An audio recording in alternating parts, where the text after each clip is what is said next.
물론 여긴 국민 라디오.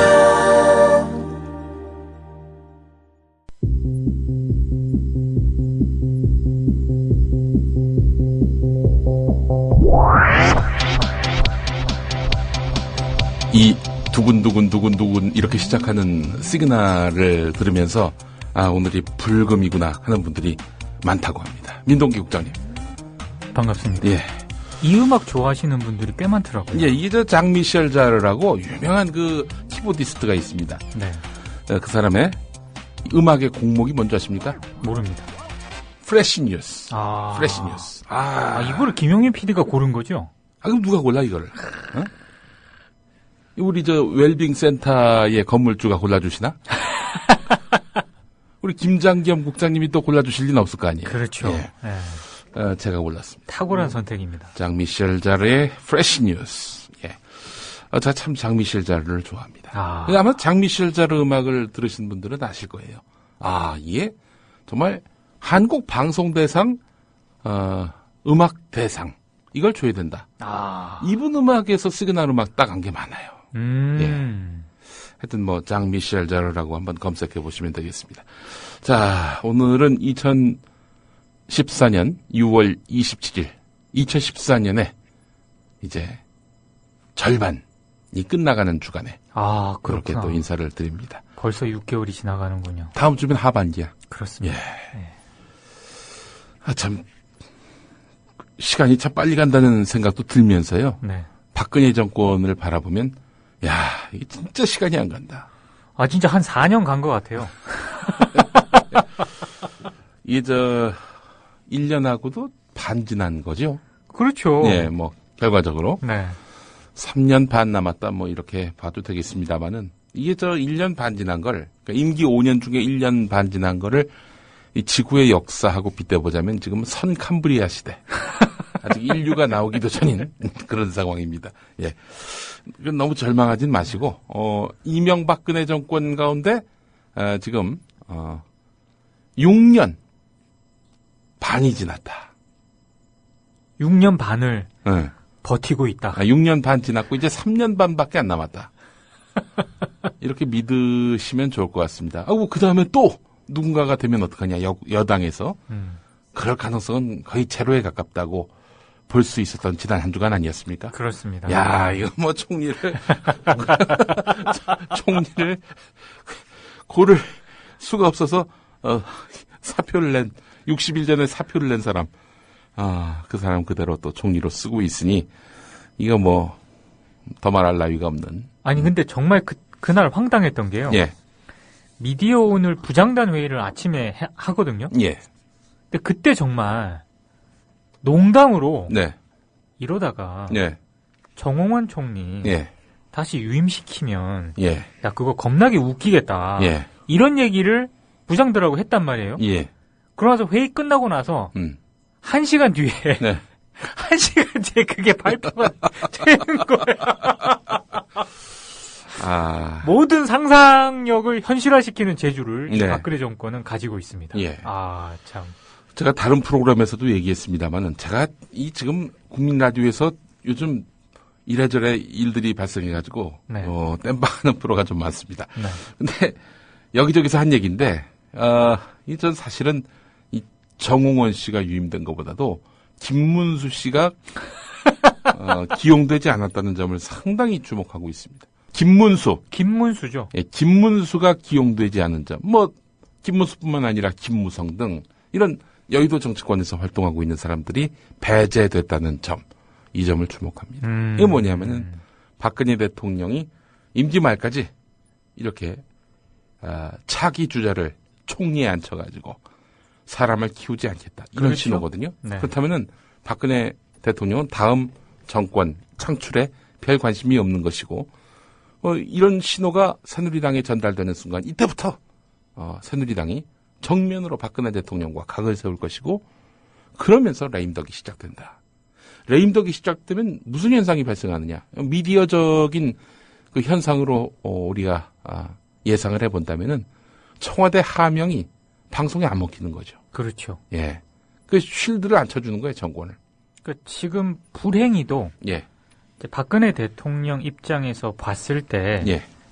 그렇게 유리한 상황은 아닌 것 같아요. 예. 지금 새누리당 내에서 예. 잠재적 대권 후보로 거론되는 몇몇 인물들이 있지 않습니까? 예. 근데 그런 인물들을 보면 예. 친박이라기보다는 네. 예, 박근혜 대통령하고 일정 부분 거리가 있는 분들이 좀 많거든요. 예. 예. 그 별로 유리한 상황은 아니죠, 그게. 예. 그렇기 때문에 저는 이 현상을 보면서 레임덕이 정말 도적같이 순식간에 예상도 못한 가운데 다가올 수가 있겠다. 이런 생각이 들고요. 730 재보선이 중대 분수령이 될 것이다. 그렇죠. 만약 거기서 여당이 패해서 여대 야소에서 여소 야대가 된다. 이건 뭐 이때부터는 비탈길을 타는 겁니다. 사실상 그때부터 레임덕이 시작된다고 봐야겠죠. 예, 그렇습니다. 예. 그때쯤 되면은 뭐 낙검수도 시작할 수 있지 않을까 생각도 들고요. 나중에 말씀드렸지 않습니까? 비탈길 타면은 그때쯤 나온다고. 그렇죠. 예.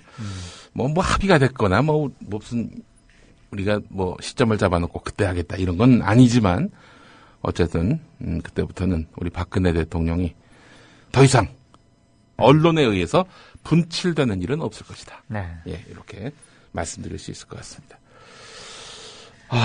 지난 반년 동안 한번 결산하실 겨를도 없죠. 겨를이 없습니다. 예. 이것은. 네. 지난 상반기는 세월호 사건으로 모든 뉴스가 다 빨려 들어갔다 이렇게 봐도 무리는 아니지 그렇죠? 않겠습니까? 네. 예. 아주 그냥 거대한 사건이었죠, 정말. 네. 지방선거도 있었고 월드컵도 있었지만 그거는 굉장한 이슈가 되지 못했고 네. 세월호의 종속 변수가 돼버렸다. 그렇습니다. 예. 그 세월호 때문에 지방선거 결과 여당 패했고요. 무슨 야당이 패했다 이렇게 얘기하는 사람도 있는데 여당이 패했지. 언론이 정치 지형을 보더라도 야당이 결코 유리할 수 없는데 졌으니 말입니다. 사실 세월호 참사가 터지기 전에 예. 거의 대부분의 전문가들이라든가 언론이 네. 이번 지방선거는 여당의 압승으로 끝날 거라고 이렇게 예상을 했잖아요. 네. 이렇게 그걸 감안을 했을 때 완전히 여당이 패배한 거죠. 그렇죠. 그렇게 봐야 됩니다. 네. 예. 지방선거도 그렇고요. 세월호 아니었으면 박원순도 위험했다. 그렇죠. 이런 분석이 가능하겠고요. 또 세월호 여파 때문이기도 하고 MB의 그 실책이기도 합니다만은 여기서 MB는 홍 MB. 네.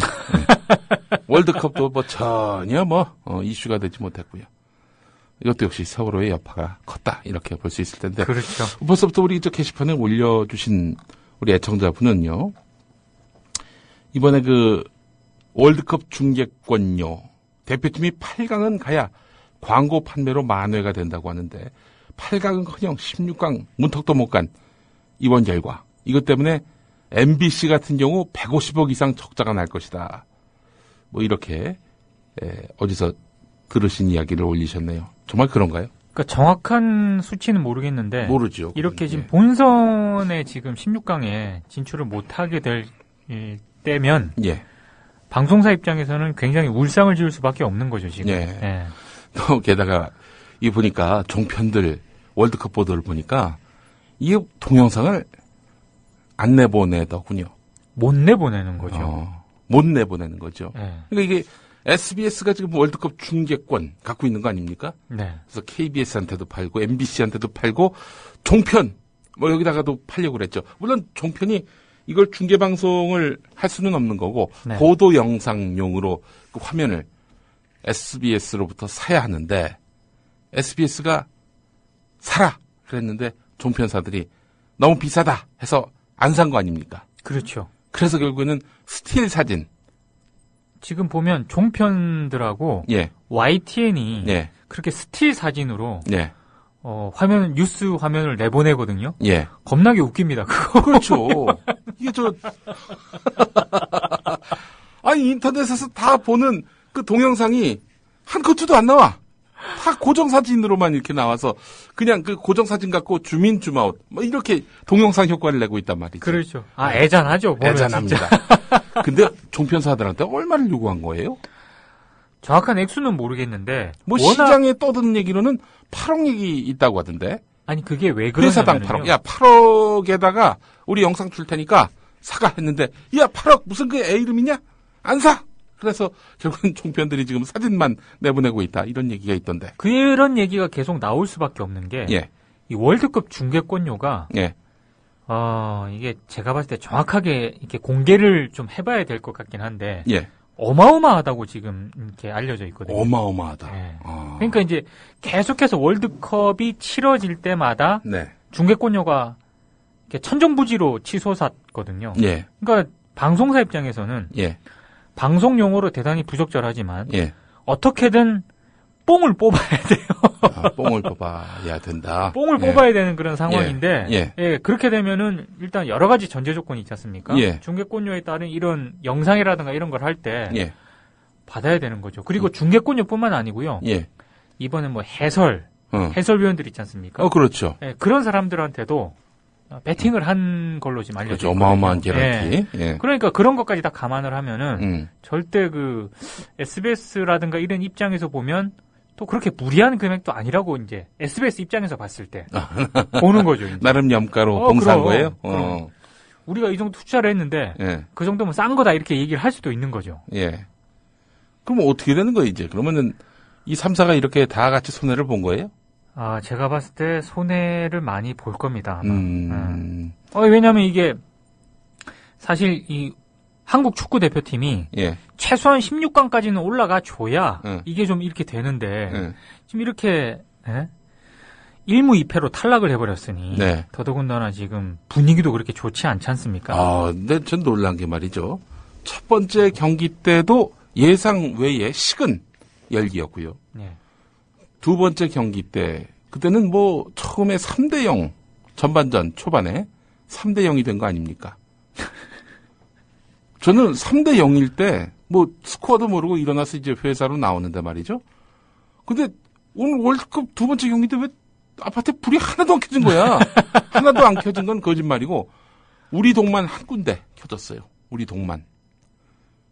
13층까지 있는데 우리 동만 불이 하나 켜지고 상대 동을 가보니까 2개 불 켜지고 조용해.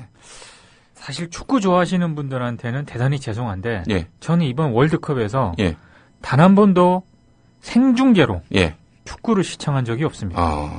저는 녹화 중계로도 보지 않았어요. 아니 뭐 일부러 그런 게 아니라 재미가 없으니까. 전 하이라이트는 봤는데 그래요. 근데 약간 그래서 왜 불이 안 켜지나 봤더니 이 그 스마트폰으로 스코어를 보니까 3대0이더라고. 야.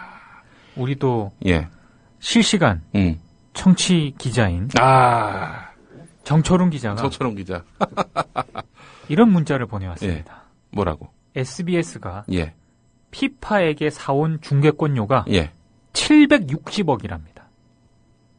70억도 아니고 7억도 아니고 760억. 760억. 뽕을 뽑아야 되네. 어이구 760억. 그러면 종편에다가 8억씩 달라고 하는 거 그건 뭐 진짜 어마어마하게 염가로 봉사하는 거네. 싸게 판 거네요. 760억을 주고 중계권료를 가져왔으면 판 게 아니라 팔려고 한 거지. 그렇죠. 종편이 안 샀으니까 그렇죠. 못 판 거고. 와 큰일 났네 SBS. 어떡하나 진짜. SBS 큰일 났네 진짜. 아니 근데 그 SBS 경영 담당자는 이번에 우리가 뭐 16강이라도 갈 거라고 생각을 했나? 아니 이제 그때만 하더라도 충분히 예상할 수 있는 거죠. 왜냐하면 월드컵에 대한 이 한국 축구 팬들의 열기라든가 이런 거는 사실 뭐 세계에서도 알아주지 않습니까? 그런데 운이 좀 나빴던 것 같습니다. 세월호 참사에다가 더더군다나 축구 대표팀의 이번 어떤 경기력이라든가 이런 걸 종합적으로 봤을 때 상당히 좀 기대에 못 미쳤고 이렇게 되면은 2018년 월드컵 어떻게 될지 모르겠네요 지금. 그러니까 이제 SBS가 760억에 사와서 이걸 KBS하고 MBC에다가 판 거 아닙니까? 그렇죠. 어마어마한 최소한 KBS하고 MBC는 그 100억 이상이 뭡니까? 통상 이제 생각해 볼 수 있는 부분이죠. 그 이상이 들지 않았을까 이렇게 유추해 볼 수 있는 그런 대목인데. 예.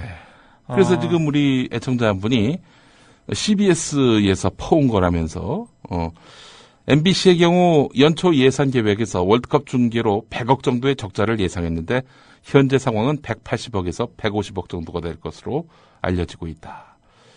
SBS의 경우에도 100억 적자가 예상된다고 한다. 그러니까 SBS가 MBC하고 KBS에 아주 세게 팔았구나.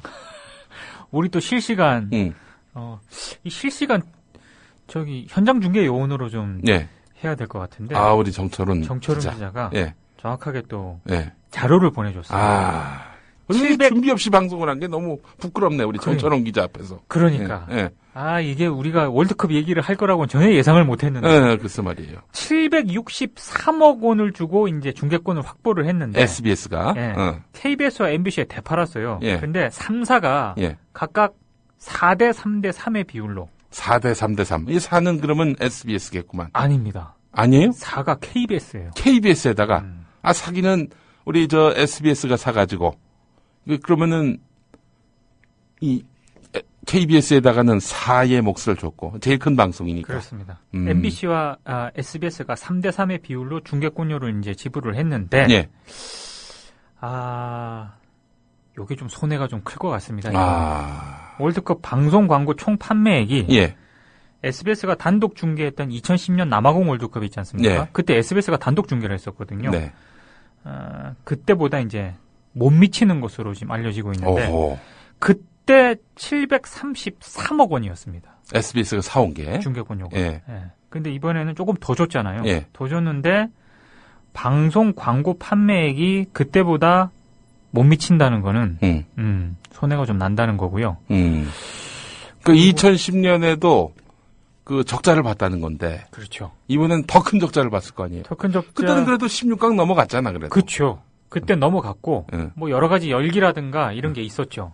근데 지금 이게 단순히 한국 대표팀이 탈락을 하게 되면 월드컵에 따른 여러 가지 이제 추가적인 플러스 알파라는 게 있거든요. 다른 뭐 예능 프로 뭐 이렇게 해가지고 쫙 더 이제 플러스 알파 효과를 낼 수가 있는데 지금 예능 프로도 다 죽을 것 같거든요. 지금. 무한도전 그 월드컵에 올인했어요. 왜 그런 일을 했을까? 힐링 캠프라든가 SBS도 이렇게 지금 다 갔잖아요, 지금. 근데 킬링 캠프가 됐구만. 킬링 캠프가 돼버릴 가능성이 지금 굉장히 높은 거죠, 지금. 무한도전은 유한도전이 되고. 그렇죠. 그래요. 여러 가지 지금 월드컵이 여러 가지 좀 방송사로 하여금 울상을 짓게 하고 있습니다. 제가 참 부끄럽습니다.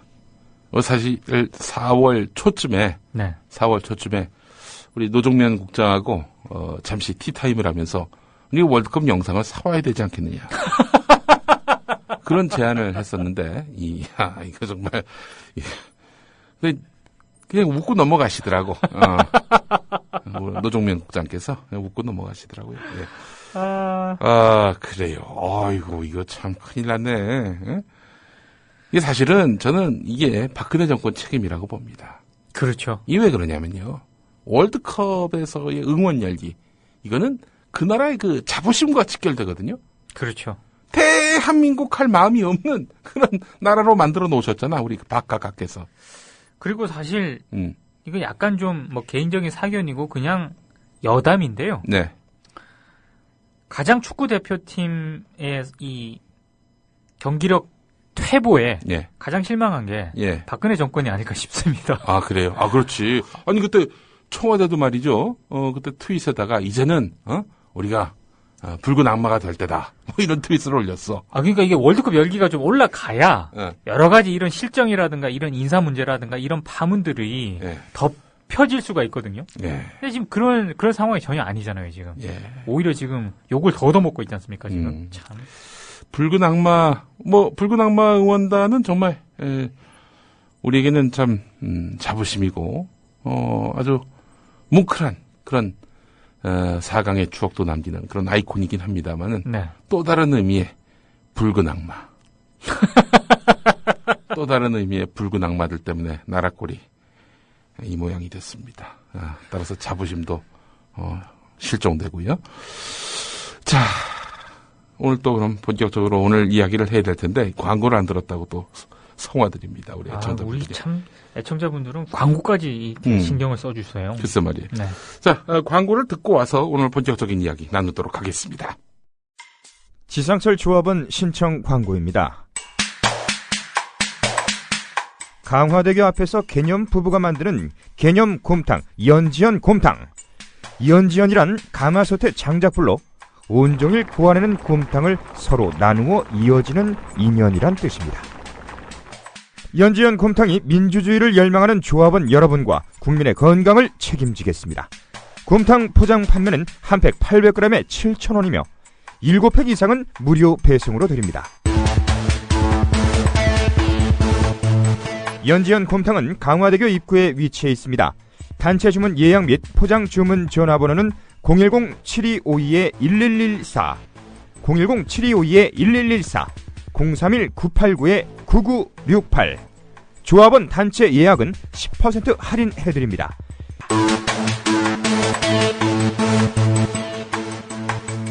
포장 판매 금액의 10%는 국민TV 후원금으로 쓰입니다. 월드컵 이야기를 저희가 하다 보니까 벌써 15분이 훌쩍 지났네요. 보니까. 예. 월드컵 저는 사실 정말 우리 선수들이 잘 뛰어줘서 16강, 8강까지 가주길 바라는 마음이 있었습니다. 왜냐하면은 우리가 축구 잘해서 물론 국위선양 이런 의미도 있겠지만은 우리 자영업자들, 동네 치킨 파는 분들. 그렇죠. 예. 지금 세월호 때문에 어마어마한 그런 지금 이 가게를 운영하기 힘들 정도의 그런 위기를 만나신 분들 많거든요. 그렇습니다. 한국 축구 왜 이 지경이 됐는가 이걸 놓고 토론하시거나 혹은 대화를 나누시려면 오늘 치킨집 많이 이용해 주시기 바라겠습니다. 씹으면서 욕해야 맛있거든. 그렇죠. 또 우리 또 시공 문제와 관련해서도 3355 모였을 때 이 치킨 많이들 좀 드시길 바라겠습니다. 네. 우리끼리는 잘 살아야지. 맞아요. 예. 무슨 저 그런 생각이 좀 들었습니다. 상부상조하면서 살아야 돼요. 그렇죠. 예. 정말 요즘 소비 심리뿐만 아니라 이 대한 언론들도 참 걱정이에요. 국민TV를 비롯해가지고 네.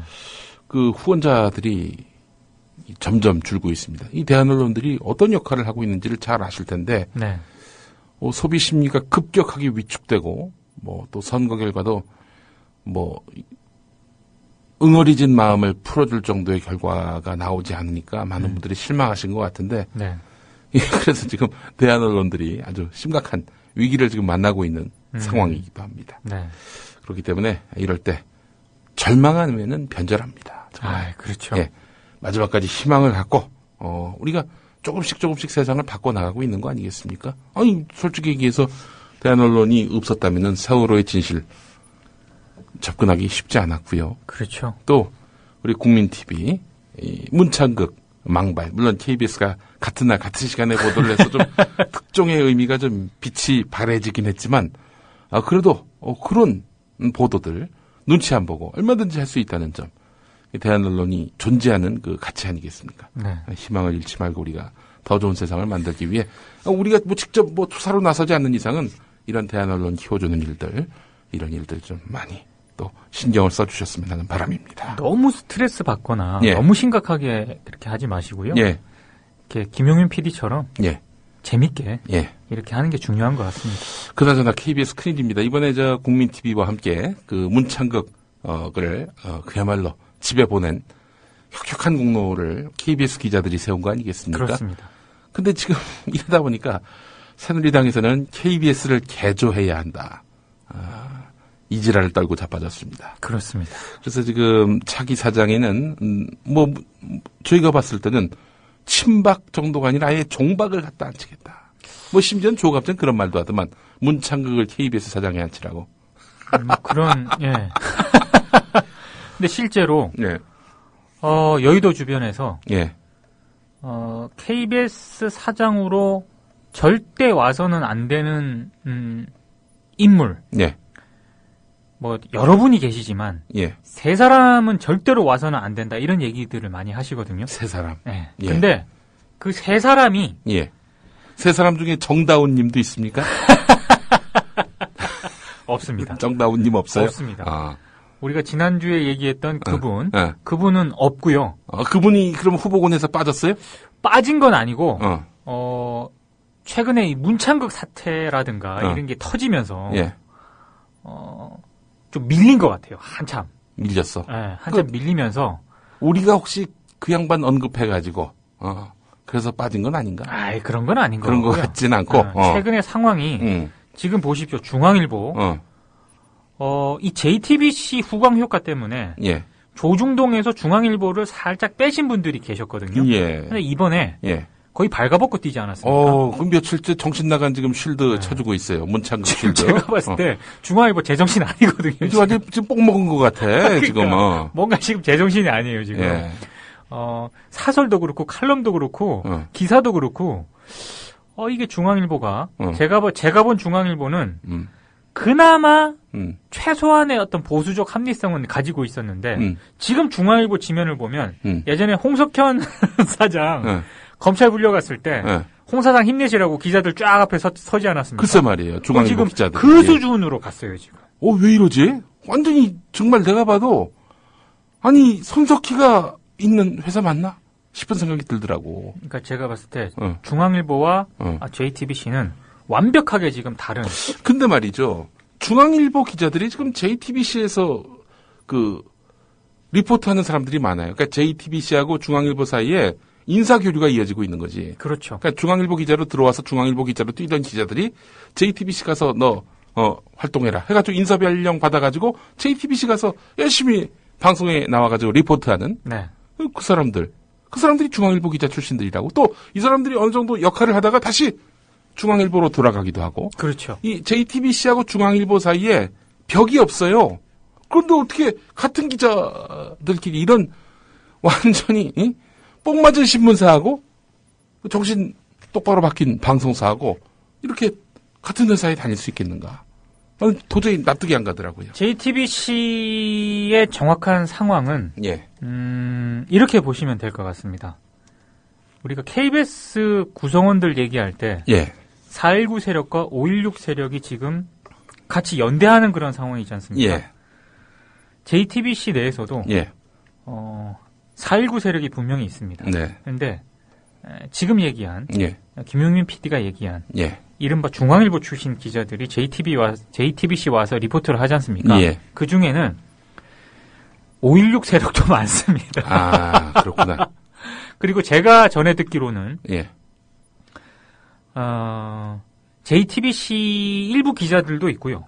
그리고 중앙일보 기자들은 지금 JTBC가 가지고 있는 그런 뉴스 방향이라든가 손석희 사장이 주도하고 있는 그런 방향 이런 거에 대해서 상당히 불만이 많다고 지금 그래요? 있습니다.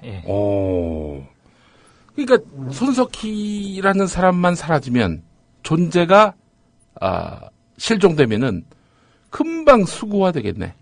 금방 뽕 맞은 모습 그대로 드러나겠네. 그러니까 저는 손석희 사장의 변수가 어느 정도 될까가 항상 궁금했었거든요. 근데 이번에 문창극 사태를 보면서 이게 완전히 손석희 사장이 빠지면 JTBC가 중앙일보처럼 되는 거는 제가 봤을 때 손석희 사장이 빠진 바로 그 다음 날 JTBC 뉴스9은 지금 중앙일보 지면처럼 충분히 될 수 있는 소지가 크다. 저는 개인적으로 이제 그렇게 판단을 하고 있습니다. 너무 지금 중앙일보가 정상 궤도를 벗어난 그런 지면 구성을 보여줬기 때문에 지금 중앙일보 기자들 사이에서 이건 아니지 않느냐라고 얘기하는 사람 없어요? 있죠. 중앙일보 지면의 최근 상황에 대해서 비판적인 의견을 보이는 기자들이 있긴 한데 중요한 거는 결국 지면에 나오는 거 아니겠습니까? 그렇죠. 지면에 나오는 거는 지금 간부들이라든가 데스크들이 그렇게 판단을 안 하고 있다는 거거든요. 그게 이제 중앙일보의 문제기도 하죠. 홍 회장의 의중은 어떨까요? 석현이 형. 제가 봤을 때 진짜 그게 궁금해요. 지금 일각에 그런 얘기도 있어요. 홍석현 회장하고 문창극하고 사이가 안 좋아. 안 좋아.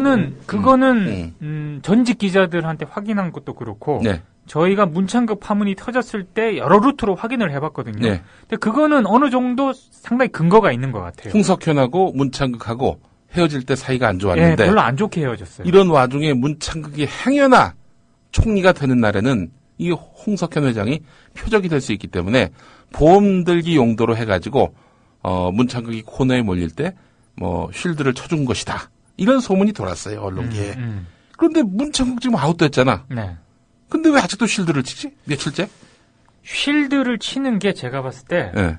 어떤 홍 회장의 그런 의중보다는 중앙일보 간부진들의 어떤 그런 간부진들의 어떤 그런 판단과 홍 회장은 이제 모른 척하고 모른 척하는지 어쩐지는 잘 모르겠지만 지금 네. 중앙일보 지면을 끌고 있는 어떤 주축 세력들은 간부진들인 것 같아요 보니까. 네. 그러니까 그들의 속내가 뭔지는 정확하게 모르겠습니다만 분명히 저는 이 말씀을 좀 드리고 싶습니다. 네.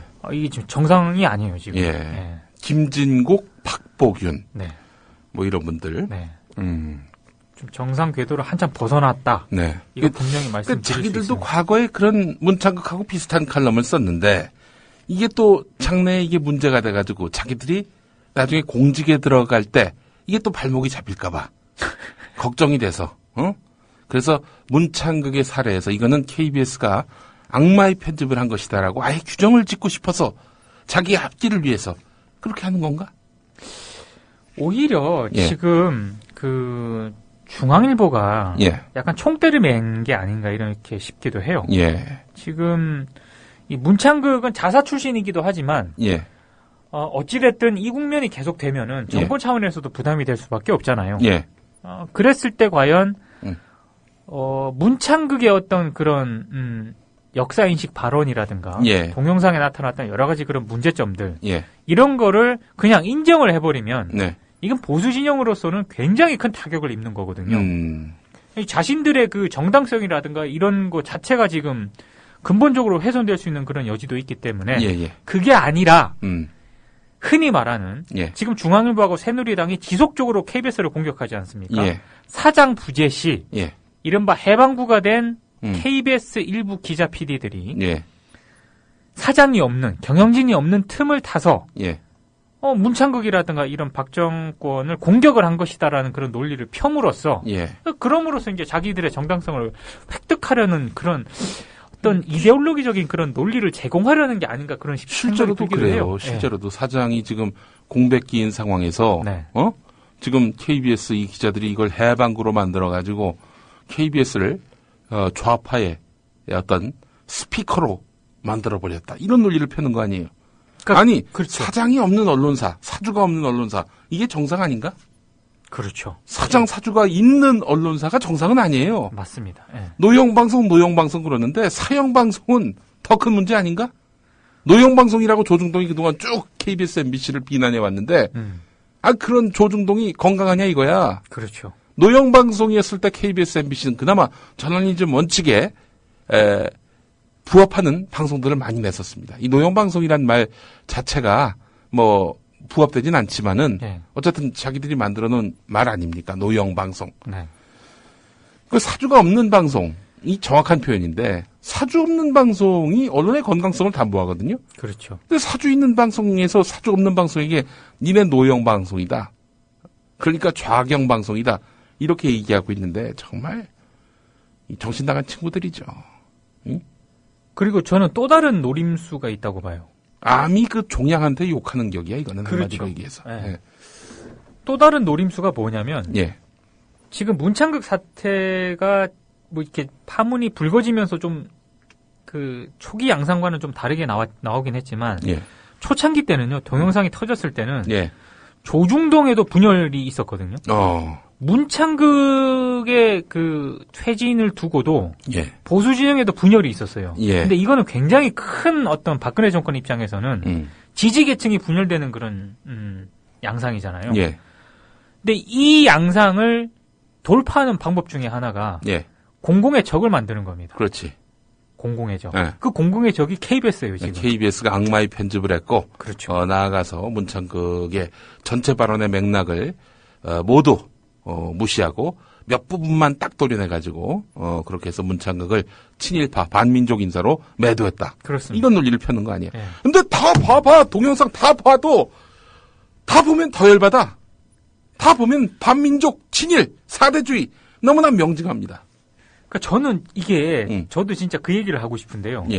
이 전체 동영상을 보고 나서 중앙일보 칼럼진이라든가 이런 쪽 논리를 보면 동아일보도 마찬가지지만 왜곡했다라고 주장을 하잖아요. 뭘 왜곡했다라고 얘기를 해. 아니 무슨 근거가 있어야지. 근거도 제시 안 하고 왜곡했대 무조건. 지들이 왜곡했다면 왜곡한 거야? 저는 그분들하고 제가 다른 동영상을 봤나 이런 생각이 들 정도로 아니 이거 보면은 정말 골 때리지 않습니까? 그렇죠. 이분 대단히 위험하다. 보라는 동영상 다 봤는데요. 문제 없습니다. 손석춘 교수 그 양반도 다 봤어. 다 보고 하는 얘기가 이걸 왜 다 보여주느냐 라고 얘기한 거예요. 근데 그걸 보고 왜곡이다라고 얘기를 하시는 분들은 도대체 저랑 같은 동영상을 본 걸까? 다른 동영상을 본 걸까? 저는 이런 의구심을 일단 가졌고. 그렇기 때문에 뽕 맞았다고 얘기해. 뽕 맞은 게 정확해. 제정신으로 보면은 아니 그게 어떻게 문제가 안 될 수가 있어요. 그렇죠. 제가 그래서 지난주에도 페이스북에 남겼는데 문창극 발언 40분인가요? 그걸 보여줬다면서. 40분 거의 전체 분량을. 네. 그런 일이 전례가 없었는데 말이죠. 제가 그랬습니다. 김용민 막말 그것도 이게 뭐 기본적으로 막말을 라디오에서 했으니까 MBC 라디오에서 다 들려주고 한번 토론회 한번 열어달라고. 동일한 대접을 해줘야지 말이야. 그러게. 그거 한번 그것도 재밌겠네. 내 발언의 맥락을 살펴보면은 이거예요. 미군이 포로들을 못 살게 군 거 아니야. 강간하고 살인하고. 그러지 말라는 의미야. 그렇죠. 전쟁 책임자인 콘돌리제 라이스 당신이 만약에 강간당하고 살인당하면 기분 좋겠냐는 그런 얘기거든. 근데 그 부분 다 맥락 지우고 라이스를 강간해야 된다. 이 부분만 딱 떼가지고 내가 마치 누군가를 강간해야 된다라고 얘기한 사람이 돼버렸어. 나는 뭐 애국지사란 말 듣고 싶지 않으니까 최소한 내가 누구를 강간하자 이런 말 했다는 오명은 빨리 받고 싶습니다. 그러니까 MBC가 빨리 동일한 대접을 해주시길 바라겠습니다. 맥락을 살펴보자면서 하여간 그렇습니다. 문창극 총리 후보자의 할아버지가 독립유공자라는 기사들이 여기저기서 나왔습니다. 문 후보자가 보훈처에 확인을 요청했고 일부 언론은 성명 불상의 보훈처 관계자 말이라며 독립유공자가 맞다는 듯이 보도했습니다. 그 언론은 다름 아닌 TV조선과 채널A. 네, 문창극 국무총리 지명자가 건국 훈장을 주서받은 독립유공자 문남규 선생의 손자인 게 확실해 보입니다. 문남규 선생과 문 지명자의 조부가 평북 삭주로 원적지가 같고 한자 이름도 남적남과 별규자로 동일하다고 전해졌습니다. 문 지명자의 부친도 생전에 독립운동을 했던 아버지가 전사했다고 말한 것으로 알려졌습니다. 익명의 국가보훈처 관계자. 심지어 목소리 변조까지. 근데 지금 봐서는 족보만 확인이 되면 거의 맞을 것 같아요. 왜냐하면 평북 삭주라는 지역에 전사됐던 지역에 하고 이분의 원적지가 그렇게 유사하지는 않을 것 같고요. 또 문 씨가 많지가 않아요. 시청자 여러분들의 주변은 어떤지 모르겠습니다만은 전체적으로 볼 때 문창극 지명자에 대한 여론이 주말을 이렇게 거치면서 문 지명자한테 조금은 호의적으로 바뀐 것 같습니다. 말하자면 왜곡된 정부에 의해서 과도한 비난을 받는다는 것인데 안중근 의사와 안창호 선생을 가장 존경하는데 내가 왜 친일이냐 이렇게 자신에게 쏟아진 친일 논란을 문 후보자가 억울해했는데요. 문 후보자의 할아버지가 항일 무장투쟁에서 순국한 애국지사인 것으로 추정이 된다고 국가보훈처가 발표했습니다. 문창극 씨도 새누리당도 고무됐는데 이 문제는 저의 가슴 아픈 가족사의 일이고 또 저의 조부님의 명예가 걸린 사안입니다. 그래서 이 문제는 저희 가족이 해결해야 할 문제입니다. 새누리당은 보훈처의 발표를 근거로 인사청문회의 필요성을 다시 언급했습니다. 의혹을 소명할 기회가 주어져야 할 이유가 하나 더 생겼습니다. 문 후보자 할아버지의 한자 이름과 원적지가 독립유공자 문남규 선생과 동일하다는 얘기입니다. 1921년 대한독립단원으로 일본군과 전투를 벌이다 전사했다는 문남규 선생. 그의 원적지 정보는 아예 남아있지 않은데 어떻게 원적지가 같다는 것이냐는 지적이 나옵니다. YTN 보도. 시민사회단체인 민족문제연구소는 문창극 국무총리 후보자의 할아버지가 대한독립단원인 문남규 선생과 동일인으로 추정된다는 국가보훈처의 발표에 대해 이를 입증할 근거가 부족하다고 주장했습니다. 민족문제연구소 조세열 사무총장은 현재까지 발굴된 사료를 통해서는 문남규 선생의 출생지를 알 수 없고 대한독립단 대원으로 일본군과 전투 중 사망한 시기도 문 후보자의 할아버지가 숨진 1921년이 아니라 1920년 2월이라고 말했습니다. 이에 따라 문남규 선생과 문 후보자의 조부가 같은 사람이란 사실을 입증할 증거는 한자 이름이 같은 것뿐이라며 이를 확증으로 보기 힘들다고 강조했습니다. 한자가 같다지만 제주 서귀포에서 항일운동을 한 또 다른 문남규 선생도 한자가 똑같습니다. 믿을 수도 없거니와 지금 이런 얘기가 나오는 배경은 구려도 한참 구립니다. 지난 2010년 정부는 문남규 선생에게 건국훈장 애국장을 추서했습니다. 하지만 지금까지 아무도 찾아가지 않았습니다. 문 후보자가 정말 독립유공자의 후손이라면 도대체 지금까지 뭐 하다가 이제 와서 후손 행세를 하는지 의문입니다. 그만큼 핏줄이 중요하면 박근혜 정부 곳곳에 포진한 친일파 후손들은 어찌해야 하는 것인지도 궁금합니다. 지난 대선 때 통합진보당 대선 후보 이정희의 말. 충성혈서를 써서 일본군 장교가 된 닭깎기 마사오. 누군지 아실 겁니다. 한국 이름 박정희. 해방되자 군사 쿠데타로 집권하고는 4대 매국 한일협정 밀어붙인 장본인입니다. 좌경 용공으로부터 나라 지킨다면서 유신독재, 철권 휘둘렀습니다. 뿌리는 속일 수 없습니다. 친일과 독재의 후예인 박근혜 후보와 새누리당이 독립운동가 후손임을 강조하고 싶은 문창극 후보자. 대통령의 심기는 전혀 관심이 없는 모양입니다. 미디어를 알아야 미디어에 먹히지 않는다. 저쪽에 이명박근혜가 있다면 이쪽에 민동 김용민이 있다. 미디어계 길라잡이 민동기 김용민의 미디어 토크. 그럼 KBS 사장, 우리 지금 본론도 못 들어갔어요. 네. KBS 사장 누가 될 것 같아요? 그러니까 지금 KBS가 흔들리고 있습니다. 흔들리고 있다. 그러니까 중앙일보나 조중동이 지금 새누리당이 치고 있는 이런 KBS 때리기가 이게 먹혀들고 있다는 건데요.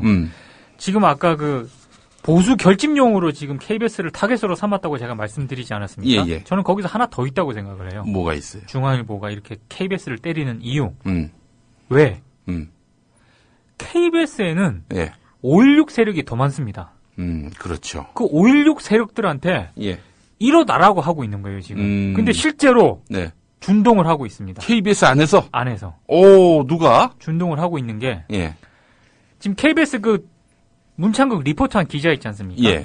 KBS 지금 내부 게시판에서 5.16 세력들에 의해서 난타를 당하고 있습니다. 그래요? 네.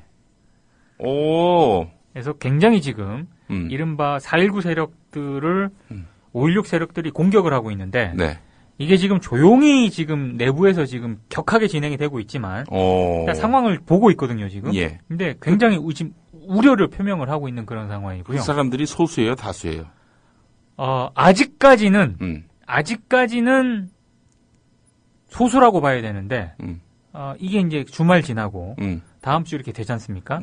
이제 6월 30일까지 사장 공모를 마지막 날이잖아요. 이렇게 되면, 7월 넘어가잖아요. 제가 봤을 때 5.16 세력들이 본격적으로 아마 KBS에서 준동을 하게 될 겁니다. 아마 공개적으로 이런 입장 표명이라든가 이런 걸 할 수도 있어요. 그러면 또 그 조중동이 어마어마하게 난리 나는 거예요. 대문짝만하게 실어주겠지. 중앙일보가 제일 크게 받을 거예요. KBS 내부에서 이런 자성의 목소리가 나왔다 이러면서 말이죠. 더 우려스러운 거는 아까 제가 절대 돼서는 안 된다는 3인방 제가 이니셜로만 처리를 하겠습니다. K모 씨가 있습니다. K모 씨. K모 씨가 있는데 맨 그 뒷자 이니셜이 S 아니에요 혹시? 노코멘트 하겠습니다. 노코멘트는 여러분 통상 80%는 예스라는 의미입니다. K모 씨가 있는데. K모 씨. K모 씨가 이게 지난주 상황하고 이번 주 상황이 다릅니다. 이 여의도에서 거론되는 성은 K요, 이름은 TS 이건가? 그분은 제가 이제 정확하게 말씀드리는데 그분은 안 될 것 같아요. 아, 강동순 전 감사 안 된다? 네. 아, 알겠습니다. 그분은 좀 뒤로 밀려 있는데. 아, 그러면 그 뒤 이니셜이 Y인가? 뭐 그렇다고 볼 수도 있고 아니라고 볼 수도 있는데 K모 씨가 있고요. 그분이 아, 그래요. 그 예전에 그 축구 경기에서 우리가 5대 0으로 진 적이 있죠. 아, 5대 0으로 진 적이 있었어요. 갑자기 그때가 생각이 납니다. 아무 맥락도 없이 한 얘기예요, 제가 지금. 그 K모 씨 이름이 거론이 되고 있고요. 그리고 그 친이명박 아닌가? 그 사람? 아, 그렇긴 하지만 지금과 같은 이런 상황에서 보도국을 뭐 윤두현은 안 그랬나? 윤두현도 뭐 저기 지난 정권 때는 맞습니다. 또 친 이명박 쪽 인사하고 가까웠고 뭐 정권 바뀌니까 친박근혜 쪽하고도 가깝고. 친이냐 친박이 중요한 게 아니라 보도국을 완벽하게 틀어막을 수 있는 그런 선수가 지금 필요한데 그런 입장에서 봤을 때는 가장 적합한 선수고요. 그리고 또 다른 K모 씨가 있거든요. 아, 이분은 지금 앞서 제가 얘기한 K모 씨 있지 않습니까? 이분을 능가하는. 그 K 씨는 어디 출신이에요? KBS 출신입니다. KBS 출신이고 PD 기자 어디? 기자죠. 기자. 그런데 제가 앞서 얘기한 K모 씨보다 이른바 지금 4.19 세력들 소수지만 보도본부 내에서 정말 이 K모 씨를 너무너무 싫어하거든요. 뭐 이력이 좀 있으신가? 아, 장난 아닙니다, 이분. 이분 제가 봤을 때 대화가 안 통해요. 박근혜 정권 현직이에요, 전직이에요? 전직이고요. 임원까지 했구만. 박근혜 정권 들어와서도 이분이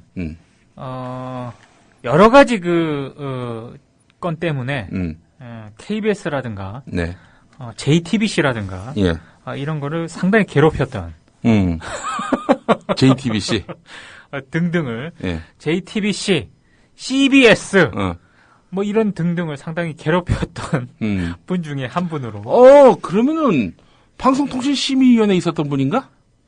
뭐 그렇다고 볼 수도 있고 안 그렇다고 볼 수도 있고요. 거기에 대해서는 제가 노코멘트를 하겠습니다. 그래. 방송통신심의위원회에 있었다는 말은 안 하시는. 그러면 뭐 누군지 나오겠네요. 하여튼 그분이 있는데 그분 이름도 상당히 좀 거론이 되고 있고요.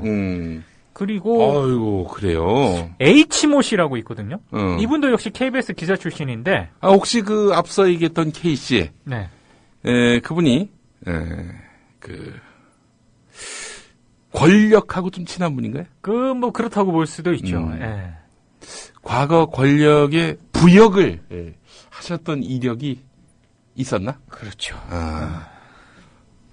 그렇습니다. 그래서 하여튼 과거 정권이 KBS를 장악하는 데 있어서 혁혁한 공을 세우신 분이고. 그렇습니다.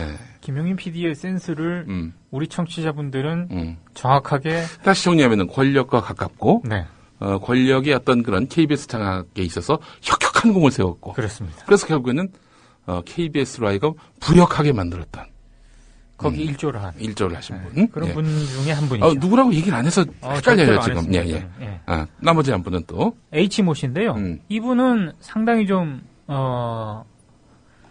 KBS를 나오셔가지고, 다른 어떤 그런 여러 가지 뭐 정책이라든가 이런 거를 담당하시는 고위급까지 지내셨어요. 근데 그걸 하시면서도 KBS 사장 자리를 항상 이렇게 염두에 두고 있다는 그런 소문이 좀 나왔었거든요. 그분은 가능성이 없구만. 근데 그분이 이 문창극 파문이 터지기 전까지만 하더라도 원오브 댐으로 거론이 있었는데 왜냐하면 지금은 약간 밀리는 지금 형국인 게 강력한 선수가 필요하다.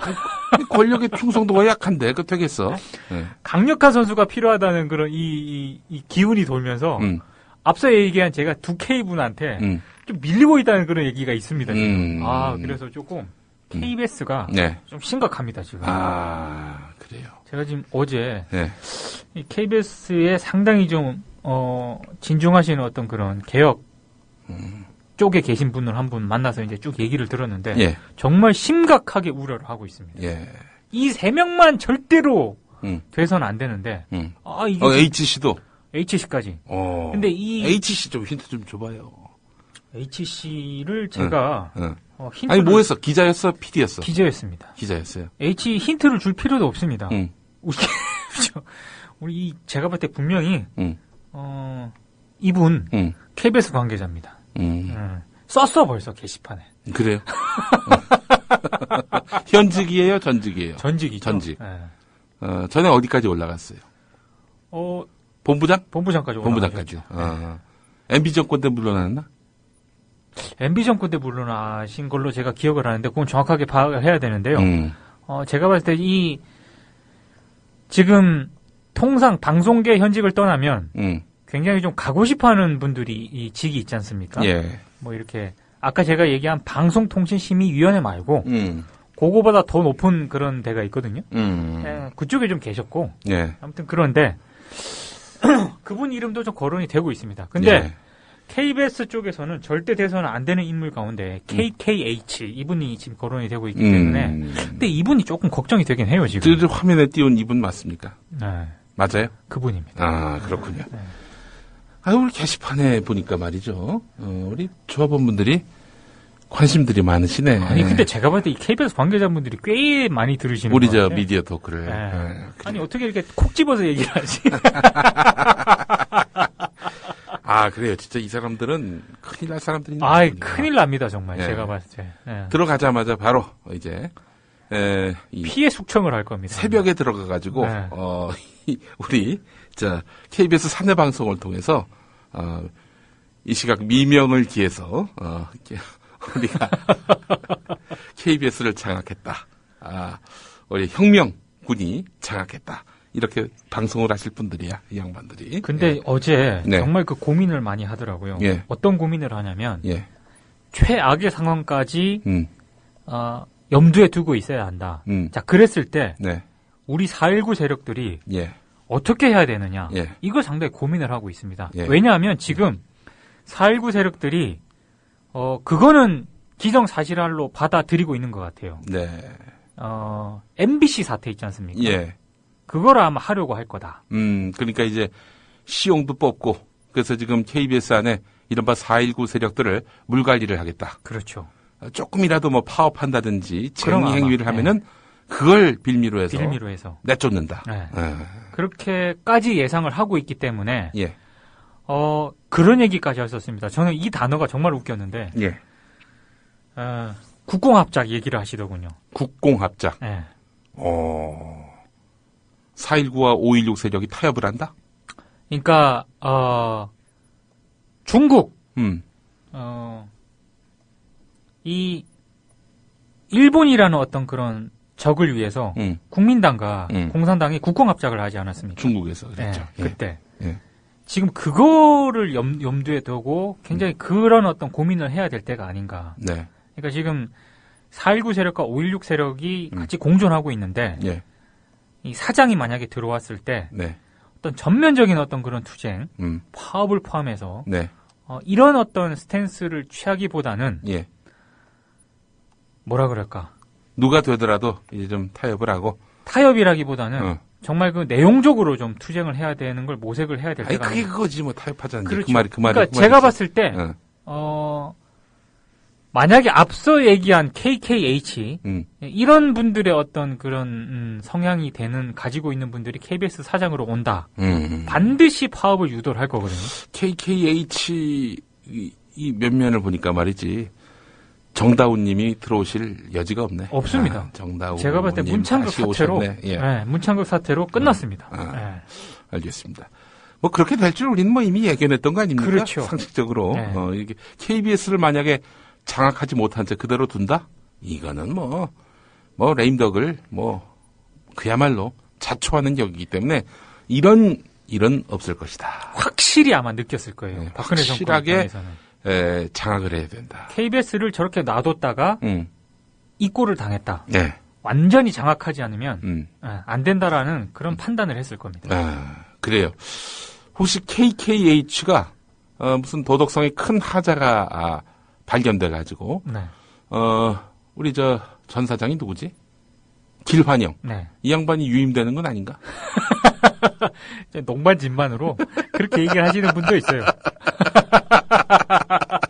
길환영이 자, 그나저나 우리가 중앙일보하고 JTBC 이야기를 하다 말았는데 양극화 얘기를 하셨단 말이죠. 네. JTBC 안에서도 손석희 사장의 노선에 대해서 불만을 가진 사람들, 이른바 JTBC 내부의 5.16 세력들, 그들의 불만도 지금 서서히 표면화되고 있다, 이런 얘기인데 손석희 사장 어떻게 될 것 같아요? 지난번에 우리 지방선거 전에는 우리 민동기 국장께서 손 사장의 운명은 6.4 지방선거 결과에 달렸다라고 했잖아요. 네.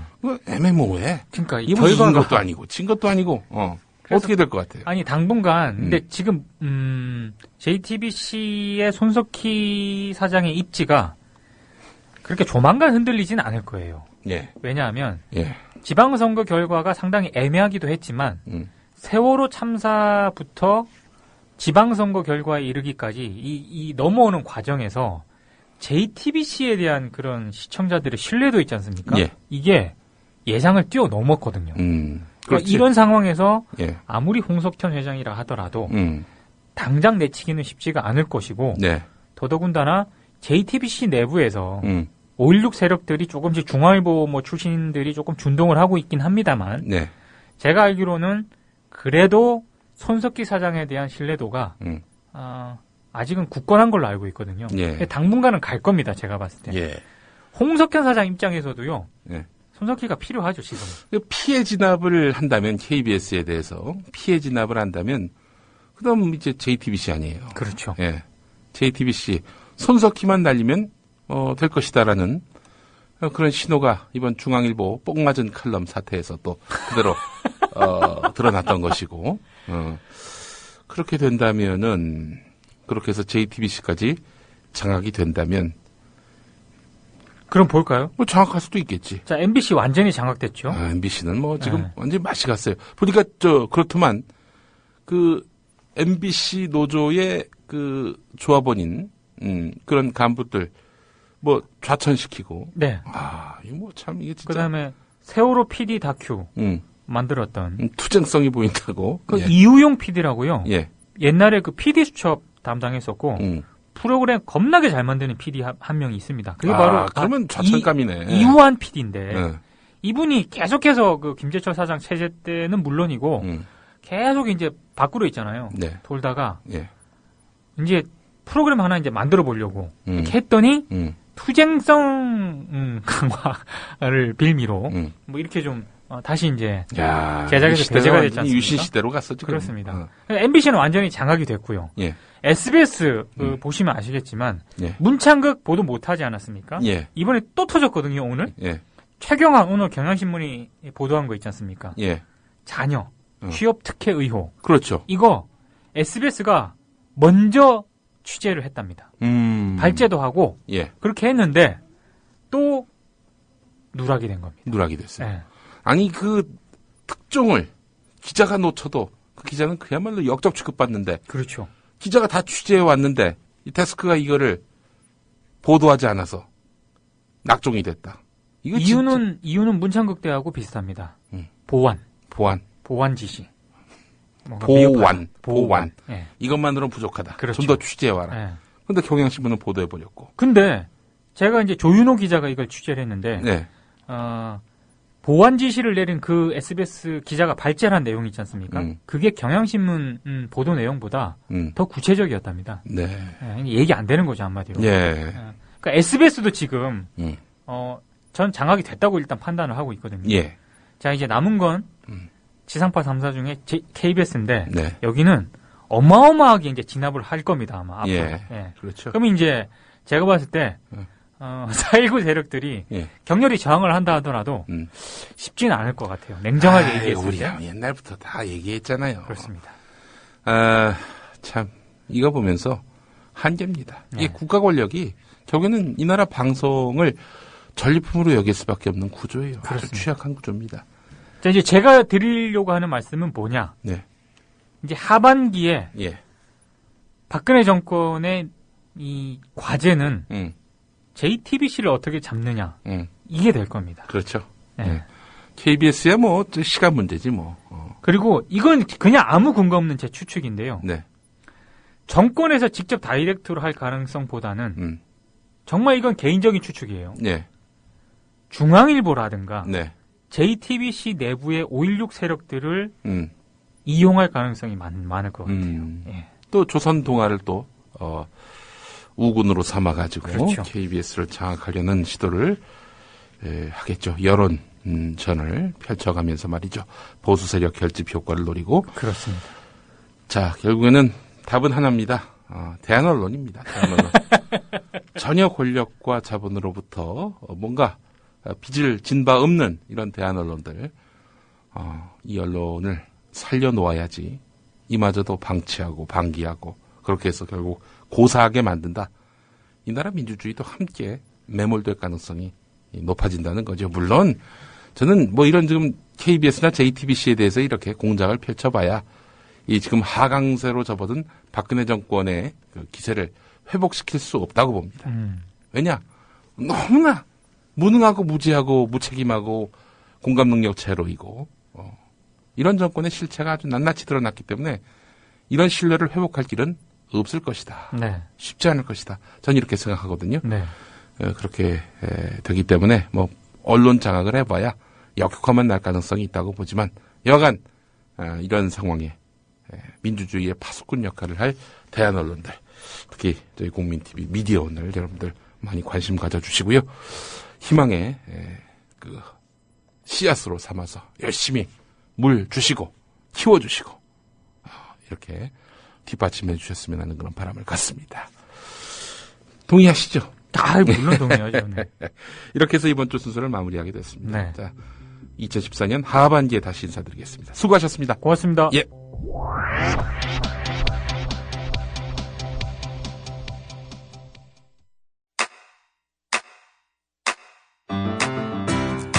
국민 라디오 지지하는 4가지 방법 아시나요? 다운로드하기, 별점 주기, 댓글 달기, 구독하기. 국민 라디오를 보다 많은 이들에게 전할 수 있는 가장 손쉬운 방법. 다운로드하기, 별점 주기, 댓글 달기, 구독하기. 잊지 마세요. 다운로드하기, 별점 주기, 댓글 달기, 구독하기.